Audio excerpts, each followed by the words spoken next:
Los Suspirantes. ¿Cómo están? Muchísimas gracias por vernos en sus dispositivos electrónicos. Soy Carlos Fabre. Buen día, buen lunes. Gracias por vernos. No solamente vean nuestras redes sociales, también en nuestro radio digital, público y privado. Baje la aplicación, por favor, para tener la información reciente, de primera mano, de los directos actores, o los que están haciendo precisamente la noticia hoy en este lunes 19 de abril de este 2021. Pues hoy tengo una gran entrevista con un gran amigo, un gran conocedor del tema electoral, un hombre que ha trabajado en todos los escenarios, precisamente electorales propiamente, y hoy tiene mucho que decir sobre estas elecciones del próximo 6 de junio, que servirán realmente para verificar, pues, si la evolución hacia la democracia ha continuado o se ha estancado. Es una elección bastante complicada por la cantidad precisamente de puestos que están en juego y también por el tamaño de la propia, y obviamente las irregularidades que se esperan pues serán bastantes. De por sí siempre hay ajustes en un proceso electoral que llevan a la mejora precisamente de los próximos, pero ahora ante este hecho inédito de la pandemia y también hay que decirlo de los temas económicos, pues afectarán demasiado precisamente la participación ciudadana. Algunos le apuestan a eso, a fragmentar la participación ciudadana, algunos le apuestan a lo contrario. Pero bueno, hay temas interesantes por parte del INE. La realidad es que platicando con mi amigo Manolo Ruiseñor y en la mañana, decíamos, esta elección ya la quieren apestar. Y disculpe el término de apestar, pero tal pareciera que ya la quieren hacer que huela mal, que la gente empieza a tener desconfianza, pues precisamente de quien va a dirigir esta elección y es el árbitro. Y para eso, te digo, este gran invitado. Hoy tengo el gusto de tener a Carlos González Martínez, consultor y amigo de público y privado. Muchas gracias, Carlos, muy amable. Mi querido tocayo, qué gusto saludarte a ti y a todo tu auditorio, llegar, aunque sea solo por esta vía, hasta nuestro queridísimo y hermoso Chiapas. Estoy a la orden tuya, ya escuché tu introducción y déjame decirte que en principio lo que debo decir es que la suscribo de pe a pa, palabra por palabra. Gracias, Carlos. Te manda la saludo Sofía Ruiz, hace rato estaba hablando con ella, les saludé a Osvaldo, le dije, estás pendientes que va a estar Carlos Martínez. Hoy Carlos González Martínez va a estar con nosotros. Dice, excelente, Carlitos, mándale un saludo. Lo hago de una vez para arrancar este proceso. Bueno, pues, ¿apesta esta elección, amigo, o la quieren apestar? Bueno, primero saludo a Sofía con mucho gusto y a todos los colegas del instituto y a quienes nos sigan en esta transmisión en línea. No, la elección no apuesta, ninguna elección realmente apesta, pero sí la quieren apestar, como dices tú, y están procurando hacerlo. Yo creo que esto es muy importante, ahora sí que comenzar por el principio, lo voy a decir sin embargues, querido. Sí, señor. Estamos en una situación delicada, como nunca antes, y quiero decirlo como nunca antes, en una elección federal, la autoridad electoral, en este caso el INE, antes el IFE, ahora está siendo sujeta de tremendas presiones y diría yo incluso ataques. Esto es un tema que debe involucrarnos a todas y todos, porque se trata de no solo la autoridad que está organizando las elecciones más grandes y complejas y complicadas, déjame decirle, de la historia del país, sino porque se trata simple y llanamente de una institución del Estado mexicano y además de un órgano autónomo cuya principal virtud es precisamente su autonomía en esta caracterización de órgano constitucional autónomo, es decir, que está en la Constitución designado, ahí están fijadas sus atribuciones, sus fines, y siendo un atributo fundamental de su autonomía. Entonces, se trata de un golpeteo a la institución del Estado, así fuera el Ejército, así fuera la Comisión de Derechos Humanos, así fuera la Suprema Corte de Justicia de la Nación, así fuera la Presidencia de la República o el Congreso de la Unión, es una institución que necesitamos salvaguardar entre todas y todos. Punto. Segundo, se trata en este momento del pilar, es decir, déjame decirlo gráficamente, es como estos malabaristas del circo, ¿no? Que sostienen con una varita platos y tazas y pelotas y, bueno, si tú le pegas a la varita, todas las tazas y las pelotas que están arriba, incluidos, en este caso, todos los candidatos y candidatas, todos los partidos se van a caer. Pero además se va a caer, deja tú que se caigan los partidos, lo digo con mucho respeto, es problema de los partidos. se va a caer nuestra posibilidad de ejercer en libertad un derecho, entre muchos que tenemos como personas ciudadanos, que es a votar y ser votados. Así que es momento, tocayo, de decirlo sin embagues, hay que defender al INE. Y al INE se le defiende no de manera crítica, hay que decirlo también, ¿eh? Hay que ser críticos, hay que ser demandantes y hay que ser observadores del INE y del tribunal, que ambas instituciones federales se comporten conforme a derecho y sumemos a la Fiscalía Especializada en Delitos Electorales para que todo funcione como debe ser. Definitivamente. Mira, Carlos, yo estoy de acuerdo. Ocupamos el término apesta y te decía yo, no es que no apesta, no, es que quieren que apeste porque la quieren hacer que huela mal. Eso es, que generar desconfianza. Yo creo que han generado un clima de vacunarse, decir, bueno, si la elección sale bien, pues es que salió mal, porque perdimos. Si la elección sale mal, porque ganaron, eso, de alguna manera están vacunándose. Este tipo de actitudes o estrategias no es la primera vez que la vemos en un candidato y principalmente en un candidato de las características, o de los candidatos de las características, perdón, no un candidato, sino por parte de digamos, un participante indirecto, en este caso, que sería el presidente de la República, que está interviniendo de esta manera precisamente en las elecciones, ya que no aparecerá en las boletas. El tema precisamente de haberle dado 2 años más de vigencia al presidente del Supremo Tribunal, pues también genera bastantes opiniones, genera que la elección no se vea bien, genera que apeste precisamente, que empiece a oler mal esta situación, y este tipo de atributos son los que yo te decía que se encuentran. La pregunta que te hago, tocayo, ¿qué tan grave es el acoso, la amenaza y la presión sobre el órgano electoral nacional? O sea, ¿qué tan grave puede ser todo esto que se está suscitando? Mira, puede ser muy grave, es más, con toda franqueza, puede ser todo lo grave que quieran, pero en realidad lo importante no es eso. Los ataques, las diatribas. Bueno, ahora el ex candidato, ¿cómo se llama?, de Salgado Macedonio, y su dirigente nacional pusieron un ataúd con el nombre del consejero presidente del INE, en una especie de ceremonia ahí grotesca, no sé si era una broma o qué era, pero un ataque de ese tipo, tan simbólico, tan claro, tan expreso, en un país que vive un clima de violencia tan terrible, con decenas de asesinatos, incluso, déjame decirlo, ya a personas candidatas o participantes en campañas, pues parece, a mí por lo menos me lo parece muy grave. Pero aún así, creo que lo más importante es la solidez que tenga el instituto para soportar esas, incluso acosos, como tú le dices, creo que bien, que pudieran enderezarse en su contra. Mira, es una institución del Estado y es una autoridad electoral.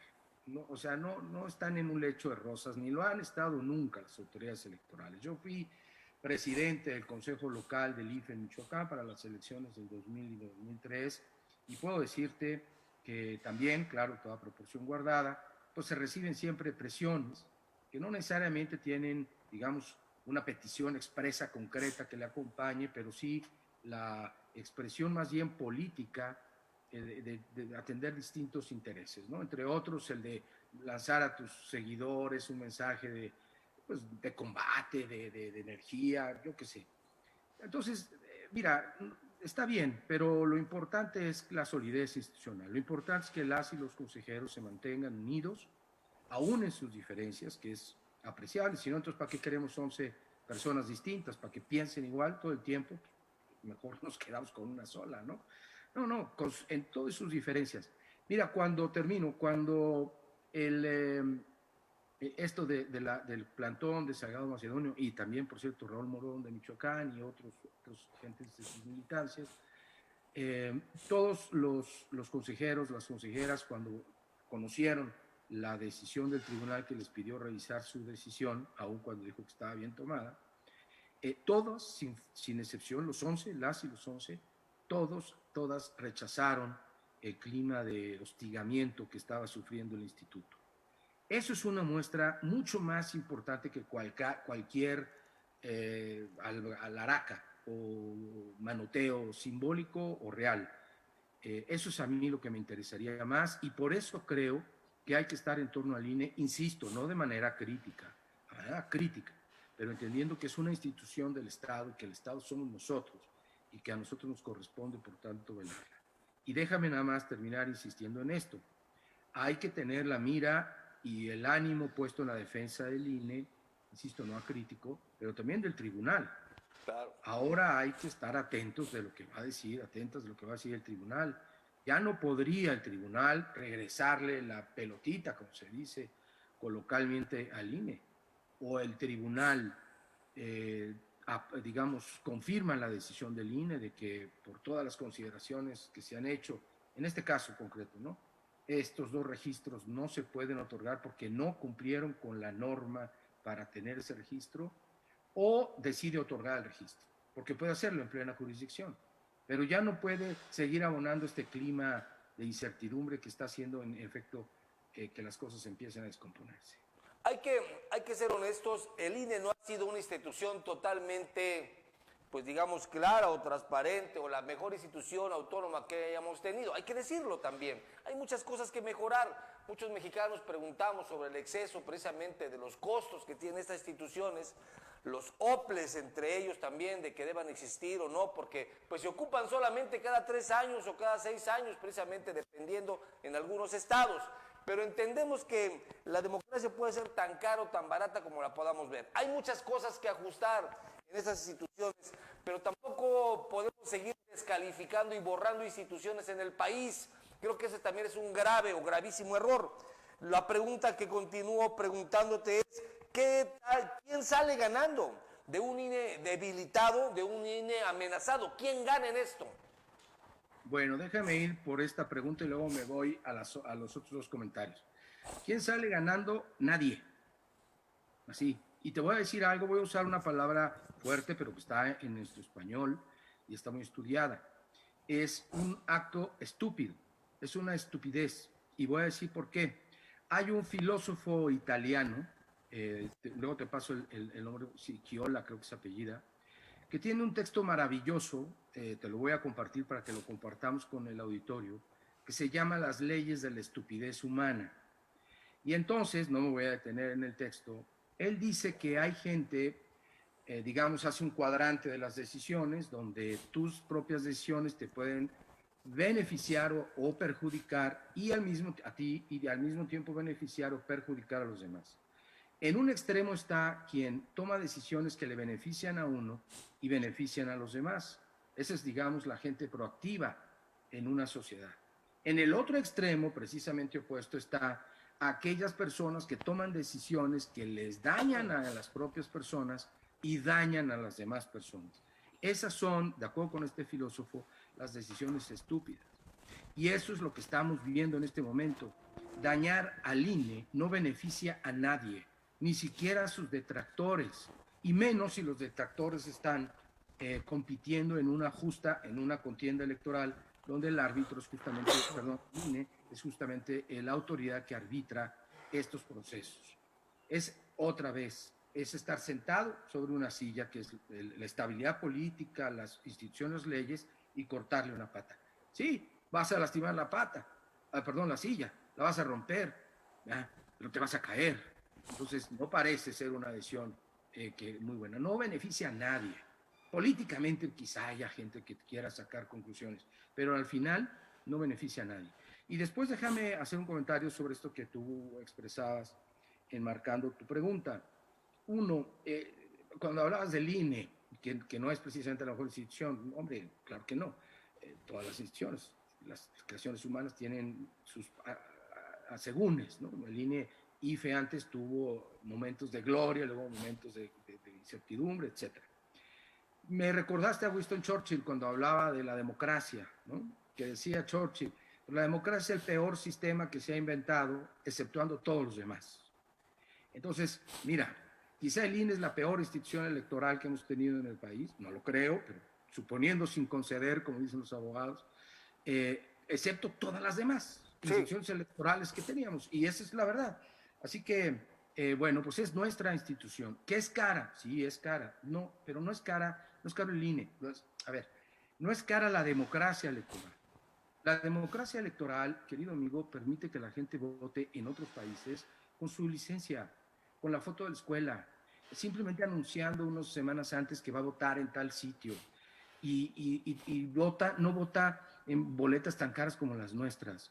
Yo lo vi en Uruguay, donde fui integrante de una misión de asistencia técnica a la autoridad electoral de ese país, hermano país, precioso país.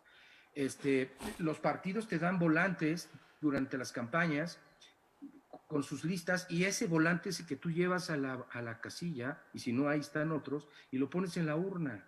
Cada partido es sus volantes, no hay boletas. Ahora, ¿qué es lo que pasa? Lo que es caro es la desconfianza. En lugar de que nosotros tengamos este formato uruguayo, tenemos un formato, déjame exagerar, de votar en billetes. Billetes, papel seguridad, las boletas tienen papel seguridad, los billetes tienen papel seguridad. Toma un billete y verás que tienen unos hilitos ahí especiales en el billete, las vas a ver en la boleta.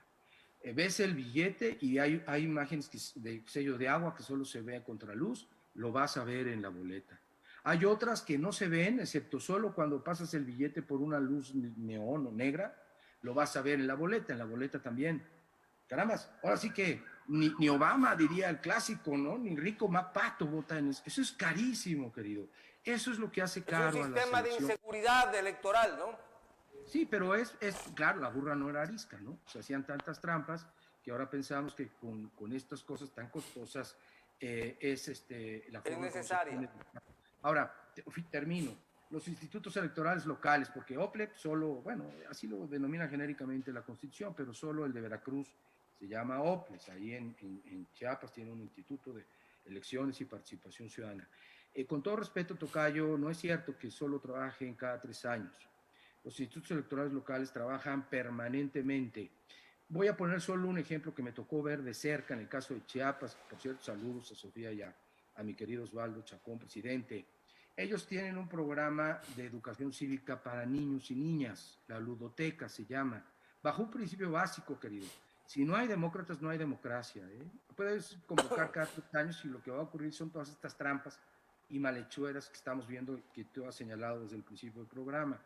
Hay un programa continuo, permanente, de formación ciudadana, de capacitación hacia los públicos que después van a ser convocados, desde luego en trabajo junto con el INE, la credencial de elector, etcétera, etcétera. Es un trabajo, claro, no es tan grandote, por eso son estructuras más bien pequeñas, muy reducidas, que crecen durante las elecciones, pero es un trabajo permanente y es un trabajo muy importante, en mi opinión.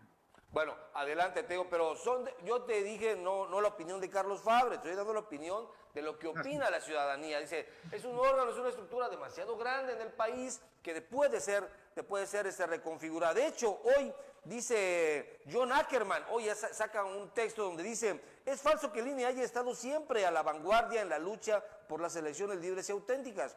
También es un engaño la actitud de Córdoba y Murayama, quienes se presentan como la personificación de la democracia, y pone él claro, dice, debemos estar abiertos a la posibilidad de una reconfiguración de la institucionalidad electoral que facilite un avance en la materia democrática. Tú nos dices que desaparecerlo sería un error, entonces renovarlo o reemplazarlo, desde tu punto de vista, de lo que dice Ackerman, ¿sería correcto? Bueno, lo que está haciendo Ackerman es una trampa, justamente, ¿no? Lo que nos está anunciando son sus ganas de remover básicamente a Lorenzo Córdoba y Ciro Murayama. Ya hay una iniciativa, o ha sido anunciada una iniciativa ¿cómo se llama? El Grupo Parlamentario de Morena para pedir el juicio político contra el presidente Córdoba y el consejero Ciro. Pero es una actitud, a mí me parece bastante riesgosa, de una fuerza partidista y de gobierno. Además, no se nos quite esto de la cabeza, porque eso es lo grave. O sea, es como el señor Trump, ¿no? Que afortunadamente ya no está donde estaba. Sí. Que decía que si no ganaba iba a desconocer, y luego generó el conflicto del 6 de enero brutal, del asalto al Capitolio. Por favor, me parece una tentación autoritaria de la peor ralea. Ojo, lo que estoy haciendo, uso el español con toda deliberación. de la peor RLA, la que está haciendo Ackerman, y tratando de debilitar al árbitro justo cuando tiene que arbitrar la final de las grandes finales de la Copa Mexicana, ¿no? A mí me parece delicado. Pero además, mira, no, a ver, yo creo que el INE hay que reestructurarlo. No solamente al INE, a todo el sistema nacional electoral. De eso estoy convencido desde hace años. He publicado sobre estas cosas desde el 2008, en que, fíjate ya, casi 15 años, 13, en que hubo una primera reforma electoral constitucional que señaló la necesidad de crear el Sistema Nacional de Elecciones. Y yo creo que es necesario. Vamos ya para 3 lustros sin hacerlo en serio.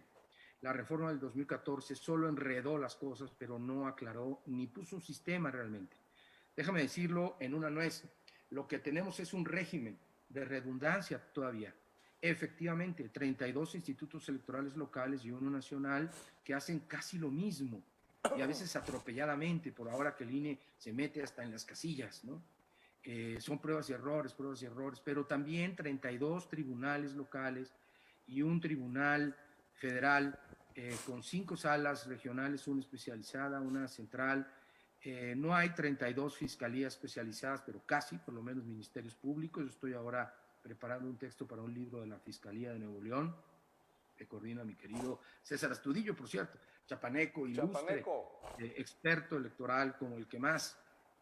Bueno, todo esto hace un régimen de redundancia que efectivamente impone costos, que es importante, pero no es lo más importante. Lo importante es que está generando conflictos en las elecciones. Yo creo que sí tenemos que ir, después de esta elección y antes de la siguiente presidencial, a reformular todo el aparato electoral para hacer un sistema nacional de adeveras. Pero para que funcione ¿cómo? Para que funcione eficientemente para democracias, para elecciones legítimas, no para tener contento al señor Ackerman ni a ningún partido. Si nos vamos por la idea de que tenga contento un partido que ahorita es Morena, pero fue el PRI, ha sido el PAN y puede ser después el que ustedes gusten, porque eso es la democracia, entonces solamente vamos a extraviar el rumbo. Necesitamos una autoridad fuerte e imparcial. Hay un tema que es muy cuestionado para el tema del INE y para el tema también más en el tema local, precisamente con los digamos, los órganos electorales locales. Y tiene que ver con la autonomía, porque se habla de autonomía, de un presupuesto que emana precisamente de una autoridad federal que posteriormente se le traspasa a las autoridades estatales, y son las autoridades estatales quienes negocian a petición del Congreso del Estado precisamente con estos órganos electorales estatales. Eso genera un control de entrada. Otra, es bien conocido que en varias partes, no voy a decir estados, pero varios estados, el tema del control económico vuelve un tema de control político. Y generalmente los gobernadores terminan por imponer a sus candidatos. Esta es una realidad y esto no lo podemos decir a la mitad, mi querido Carlos González Martínez. ¿Qué es lo que tendríamos que hacer? Y esto, si ha facilitado o no ha facilitado la tarea de democratización en el país. Sí, tienes toda la razón. O sea, tenemos además esta idea cultural muy arraigada, me atrevería a decir muy heteropatriarcal, por cierto, del que paga manda, ¿no? Y la verdad es que algo así como, ¿qué? ¿Cómo es? Con dinero baila el perro. Con ¿no? dinero baila el perro, así es. A ver, pues mira, quizá funcione para alguna cosa, no quiero aceptarlo en ningún término de relaciones humanas. Pero tú has sido parte de los órganos locales. ¿Lo has visto, no lo has visto? ¿Lo has sabido, no lo has sabido? ¿No te consta? Está registrado esto, no que baile el perro, está registrado la intención de sofocar, de controlar.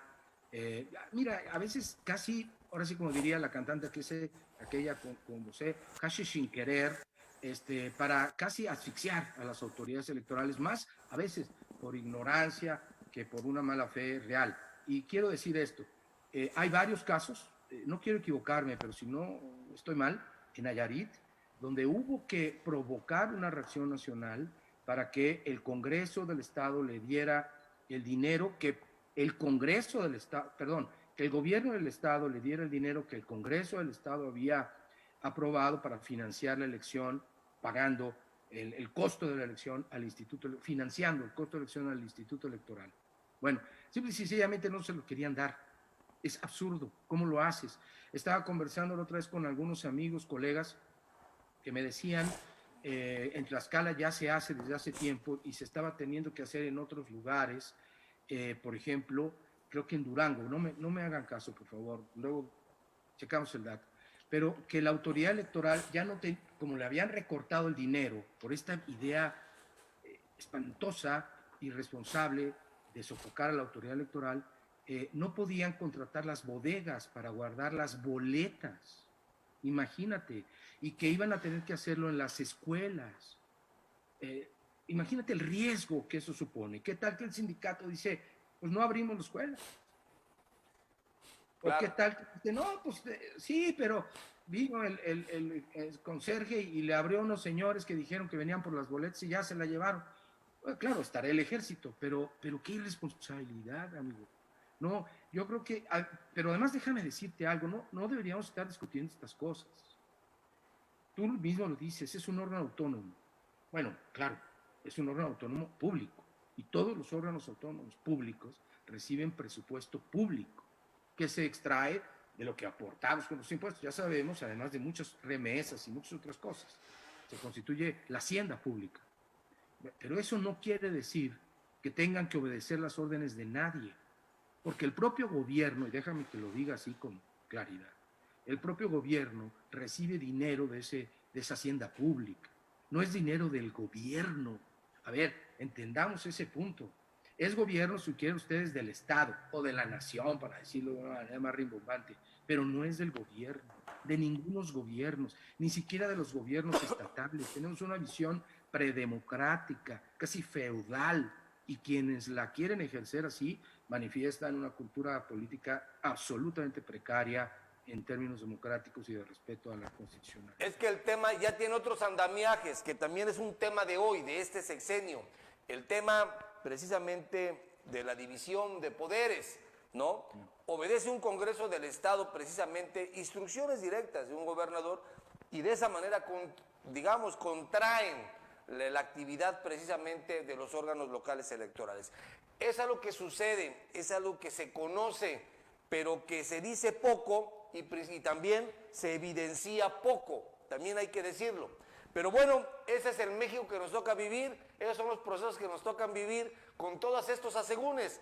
La pregunta que yo le hago a mi amigo Carlos González Martínez sobre este tema tan importante es, agregado esto a la pandemia, agregado esto a la crisis económica que estamos viviendo, agregado a la magnitud del proceso electoral que se vive, pero sobre todo la importancia que tiene, porque se define precisamente lo que más le interesa al presidente de la República, y es tener el Congreso a modo, el Congreso federal, tenerlo a modo. ¿En qué va a acabar esto de acuerdo a tu análisis? ¿En qué acabará esta situación? ¿Cuál será el final de esta historia? ¿Cómo se va a escribir? ¿O cuál sería, para tu punto de vista, lo que debería suceder? Bueno, insisto, me quiero ir al tema concreto, y respondo lo que me estás planteando, conforme tú mismo lo dijiste, ¿no? Este es el país como lo tenemos y estas son las cosas que están ocurriendo. Por ejemplo, el intento de someter o de controlar los legislativos a los ejecutivos. ¿Ok? Pero ese es el país que queremos. Esas son las cosas y los términos que queremos. Yo no. Y la verdad, yo no admito que demos como por sentado que así son y así deben ser las cosas de ninguna manera. Las cosas, si están ocurriendo como las estás planteando, querido tocayo, están ocurriendo mal. Punto.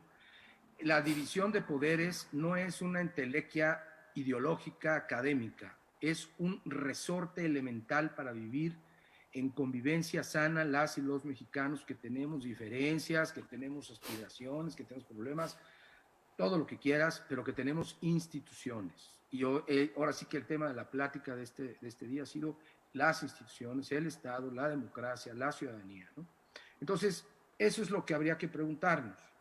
Queremos, decir, porque además está en la bitácora, ¿no? O sea, ¿de qué se trata las elecciones de este junio? Próximo, ya muy próximo. Bueno, 21,000 cargos. nunca se habían electo tantos. Leía un texto de una declaración de la CONAGO, las instituciones electorales, el INE, la FEPADE, entonces, del 18, donde decían que es la elección más grande porque se van a elegir 3.500 cargos. Carambas, ahora vamos a elegir casi 7 veces eso que nos parecía tan grande. Entonces, bueno, todo eso se va a elegir, pero se va a elegir también los congresos locales, algunos, y el Congreso Federal, la Cámara de Diputados. Bueno, queremos una Cámara de Diputados que cumpla el mandato y que no le quite ni una coma a mi iniciativa de ley presidencial que ocurrió hace apenas escasos semanas, meses.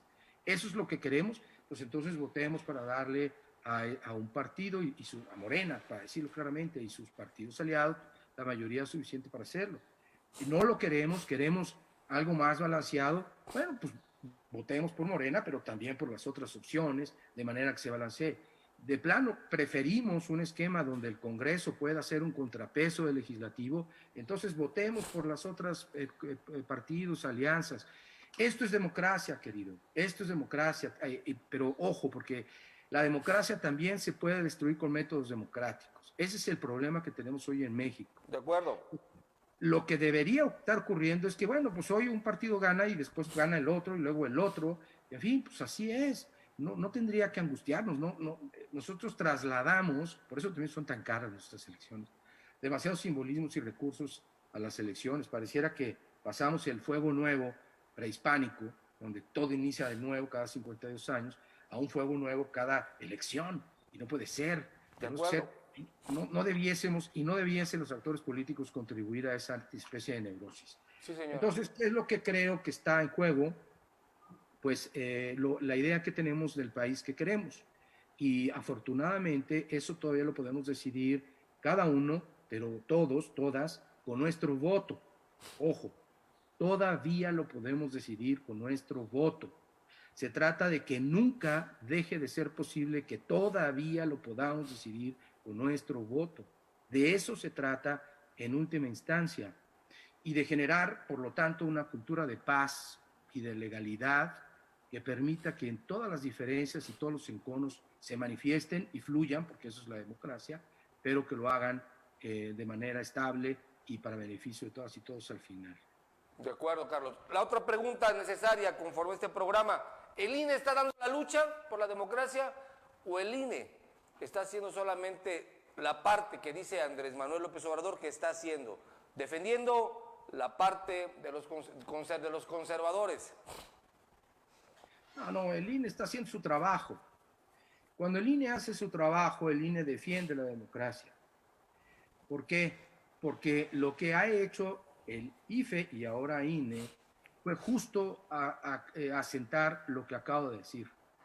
Aquí las cosas se deciden, quieres con gritos y sombrerazos, pero al final con votos. Aquí todo el mundo puede incluso cuestionar si la tinta indeleble, si el INE está tomando decisiones adecuadas o no, puede discutirse todo lo que quieras. Si hay un algoritmo en el PREP que altera los resultados, todo lo que quieras. A ver, falta que lo demuestren. Pero lo que nadie discute es que aquí al poder se accede mediante elecciones. Y organizar elecciones para que eso sea una realidad ha sido la principal y es la principal contribución del INE. Que a nadie se nos olvide, tú y yo tenemos la edad suficiente, Tocayo, para darle testimonio a las generaciones más jóvenes, que este era un país que hace 15 minutos, o hace 25 años, era gobernado todo por un solo partido. Ahora es difícil encontrar un estado, incluso municipios, que no hayan sido gobernados por lo menos por dos partidos distintos. En la presidencia de la República ya han estado todas las fuerzas políticas relevantes de lo que llamamos la transición, el PRI, el PAN, y ahora esa izquierda que de alguna u otra forma conforma Morena. Es decir, el INE no está defendiendo ni a unos ni a otros. Eso es lo que quisieran los jugadores, pero eso no puede hacerlo. Y está claro, muy claro, siempre los jugadores podrán estar de acuerdo o en favor del árbitro, pero el árbitro lo que tiene que hacer es hacer su trabajo impecablemente, independientemente de las críticas que haya. Siempre va a haber, querido.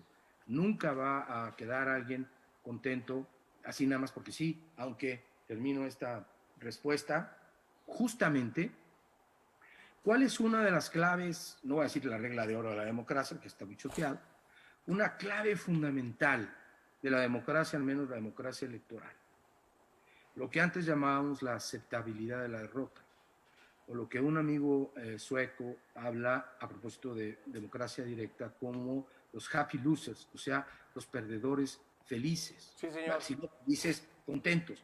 La clave aquí, el termómetro para saber que un proceso es democrático, no solo en sus mecanismos, sino en la cultura política, en la valoración, en el apego real, responsable de los actores políticos a las normas y a los valores democráticos, está en que el que pierde, porque claro, pierde bien, acepte esa derrota y lo reconozca.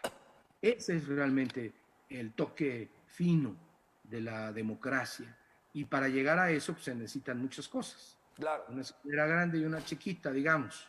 Pero sin duda lo que más se necesita son actores políticos responsables que cuiden las instituciones, los procesos y se conduzcan de manera adecuada. Y, querido, en mi opinión, no es eso lo que estamos viendo.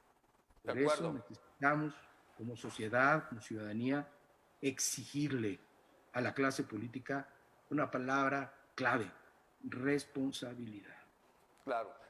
Tocayo, disculpa que abuse de tu tiempo, pero es que pocas veces te tenemos en estos espacios aquí en Chiapas y la verdad la gente tiene mucha curiosidad y en lo personal yo también tengo varias dudas que quisiéramos despejar ante esta cátedra que nos estás dando hoy. De verdad te quiero agradecer mucho estos comentarios. El tema también se centra en la seguridad que va a tener esta elección, porque independientemente del tema de la pandemia, el tema económico, ha habido ya bastantes crímenes contra candidatos. El tema está interesante y obviamente preocupante porque vemos un sistema de seguridad muy débil, endeble precisamente en México, y eso obviamente va a generar pues, que los resultados no sean los propicios, ¿no? Independientemente de esto, ¿cómo va a actuar ahí el INE? ¿Qué es lo que tiene que hacer el INE? Porque no puede hacer tantas cosas, solamente su tema es el tema electoral. Es una institución que depende de manera multidisciplinaria el día de la elección de varias, que también pueden afectar el desarrollo obviamente de la democracia aquí en México, si actúan bien o no actúan mal. Por eso es de que empezamos diciendo que esta elección apesta, porque queremos encontrar un calificativo. Cuando menos ya empieza a oler mal. Eso es lo que, con el tema precisamente del Supremo Tribunal, con esta situación de los incidentes a los muertos candidatos, ¿cuál es tu opinión referente a esta multidisciplinaridad que necesita el INE para generar buenos resultados y cómo va a ser esto? Bueno, tocayo, siendo la última pregunta, casi reclama un programa entero para contestarla. Voy a tratar, nunca lo logro, pero voy a tratar de ser telegráfico. Número uno, mira, si está apestando por la conducta de los actores políticos, nos toca a la ciudadanía. Y mira, parece retórica, pero si lo pensamos en serio, no lo es. Nos toca a la ciudadanía abrir las puertas, las ventanas, airear y sacar la pestilencia con una palabra clave: exigencia. Tenemos que exigir, tocayo. No nos podemos quedar callados. Y el voto es una forma, ¿no? Claramente, pero hay que hablar, hay que señalar. Y no, afortunadamente, tú me das el honor, que el honor es mío, el privilegio de poder acceder a un medio como este. Pero en nuestras reuniones, en las comidas del domingo, familiares, ahí hay que hablar, hay que hacer conciencia.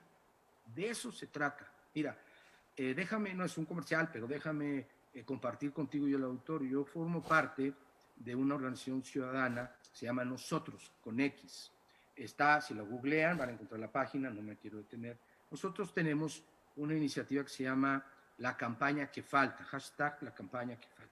Y esa campaña es justamente esto de lo que estamos hablando.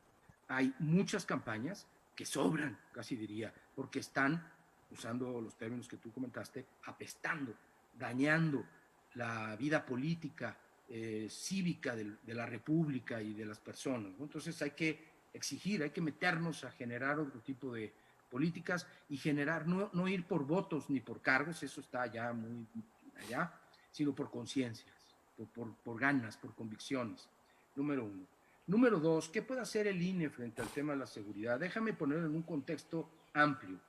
Ahora hay una palabra muy en boga desde hace años en el circuito internacional electoral que se llama integridad, ¿no? Que es, digamos, la manera en cómo íntegramente, con integridad, deben hacerse las elecciones en el mundo con varios principios. Son 7 u 8, de acuerdo con la Fundación Kofi Annan en el mundo, que marcan las buenas prácticas. ¿Cómo se hace para hacer una elección bien hecha? Y de ahí, querido amigo, hay incluso un ISO, que se certifica que las autoridades hacen bien su trabajo. Muy bien, qué bueno. Pero se les olvida algo que Dieter Nolen, un estudioso alemán clásico en estudios electorales, ha señalado, que es el contexto.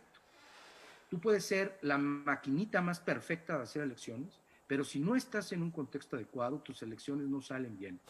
Déjame decirlo con esta imagen. Es como si tú tienes un Ferrari, bueno, un supercoche para no hacer publicidad. Por no publicitarle a nadie. A nadie. Ni los conozco, man, no te preocupes. Un supercarrazo tienes, ok, así de último modelo, carísimo de París, como suele decirse, y lo quieres correr en la playa. ¿Qué pasó? Es una máquina perfecta, potente, pero el contexto no es el adecuado para que corra. Eso es lo que le está pasando ahora al INE. Puede hacer todas las cosas magníficamente bien. Vas a ver al final, porcentaje de cumplimiento de las metas establecidas, 99% de casillas instaladas, 98.9% de credenciales entregadas, o sea, wow, pues sí, pero ¿en qué contexto? Justo en el que tú dices, que es el desafío. En particular, ¿qué debe hacer el INE? Bueno, su trabajo, no puede hacer más que su trabajo, pero hay en los estados, los únicos que faltaban, creo, por instalarse eran Michoacán y creo que Guerrero. No, Guerrero ya se ha instalado en Michoacán.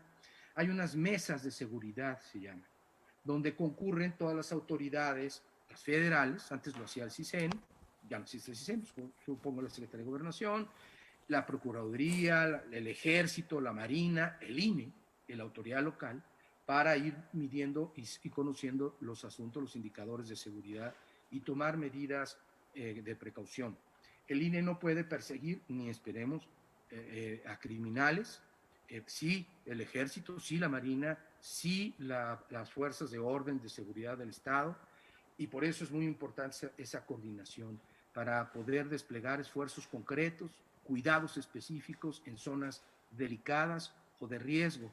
Y eso es lo que está haciendo el INE, y eso es a lo que hay que llamar nosotros como ciudadanos, que esas mesas trabajen en serio, que la información que se dé ahí sea fidedigna y que las decisiones que se tomen sean adecuadas.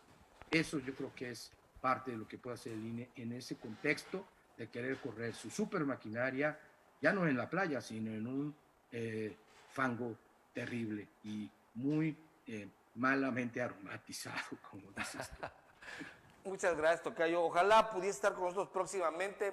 Vamos a ver la manera de contactarte con tu agenda y para ver para su agenda, y ojalá pudiese estar con nosotros porque vienen procesos electorales en los estados interesantes también, no solamente las elecciones intermedias que vivimos nosotros aquí en Chiapas y en Veracruz, sino que también algunos estados vivirán procesos de cambio de gobernador.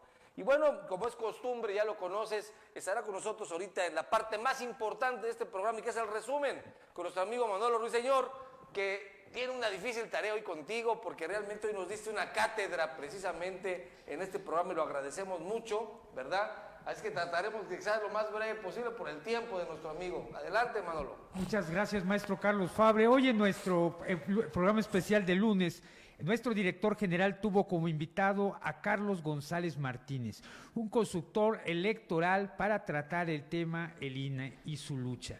Comenzó diciéndonos el consultor, el maestro Carlos González Martínez: estoy de acuerdo en que quieren apestar la elección. Como nunca antes, el árbitro electoral está siendo sujeto de grandes presiones y ataques, y esto es grave porque es un órgano constitucional autónomo, su principal atributo. Si le pegan al árbitro, nos dijo el maestro, la libertad ciudadana de elegir a sus candidatos se podría caer. Hay que defender al INE, nos dijo, pero de manera crítica. Lo importante es la solidez que pueda tener el instituto ante las presiones. Nos dijo más adelante, tenemos un régimen de redundancia electoral y puso como ejemplo el maestro los órganos electorales locales y los tribunales estatales y los regionales. Dice que hay que reformularlo todo esto, el sistema electoral mexicano, pero no para contentillo ni del partido en el poder ni para el señor Ackerman, que es uno de los exégetas de esas medidas. El hecho de que a los órganos electorales reciban dinero de la hacienda pública, nos dijo el maestro, no significa que tengan que hacer lo que el gobierno les pide. Este México no es el que queremos. La división de poderes no es una entelequia, nos dijo. La pregunta es ¿qué México queremos? Y eso nos dijo, se tiene que decidir con el voto. Eso se llama democracia. Pero ojo, nos dijo el maestro, que la democracia también se puede destruir con democracia. Está en juego el ideal de este país, nos dijo. Queremos el ideal del país que queremos, y eso lo podemos hacer, recalcó, con el voto. Cerró diciendo, cuando el INE hace su trabajo bien, defiende la democracia. Buenas tardes. Defiende la democracia bien. Muchísimas gracias, Carlos González Martínez. Vas a comunicarnos contigo esta semana para ver la manera de establecer más comunicación y escuchar esos criterios que tienes ya en tu expertise. De verdad, muy agradecidos aquí en Chiapas. Querido, al contrario, muy agradecido yo y siempre muy complacido de estar en comunicación con todas y todos ustedes. Gracias y nos vemos. Muchas gracias. Gracias a usted que nos vio, por favor, también, por supuesto. Y gracias a todos los comentarios que hemos recibido precisamente ante esta importante participación de Carlos González Martínez. Nos sentimos muy agradecidos, muy honrados, obviamente, con su presencia. Gran programa, a tiempo, justo, y vamos a tratar de tenerlo más adelante en otros programas aquí en público y privado. Muchas gracias. Buen inicio de semana, fuerte calor aquí en Chiapas, nos dicen en Jalapa que está lloviendo mucho. Pues bueno, saludos a Veracruz. Baje la aplicación, por favor, de Público y Privado Radio, donde también escuchará todos estos programas de esa manera. Muchas gracias y nos vemos en la próxima.